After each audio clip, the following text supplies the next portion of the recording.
अस्सलामुअलैकुम दोस्तों, क्या हाल है। उम्मीद करता हूँ कि सब दोस्त खैरियत से होंगे। नदीम वाइस चैनल में खुश आमदीद।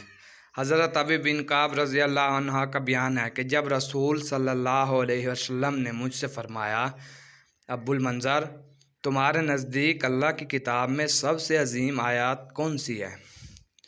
मैंने अर्ज़ किया, अल्लाहु ला इलाहा इल्ला हुवल हय्युल क़य्यूम, यानी आयतुल कुर्सी। इस पर आप सल्लल्लाहु अलैहि वसल्लम ने अज़हार खुशनुदी के तौर पर मेरे सीने पर थपकी दी और फरमाया, अब्बुल मंज़र, तुमका इल्म मुबारक हो, किसी के मोमिन होने की निशानी। हजूर अकरम सल्लल्लाहु अलैहि वसल्लम ने फरमाया, जब तुम किसी को बार बार मस्जिद में अदायगी नमाज के लिए आता जाता देखो तो इसके मोमिन होने की गवाही दो, इसलिए कि अल्लाह ताला ने फरमाया, मस्जिदों को सिर्फ वही शख्स आबाद रखता है जो अल्लाह ताला और यौम आखिरत पर ईमान रखता है। मज़ीद वीडियो के लिए मेरे चैनल को सब्सक्राइब करें।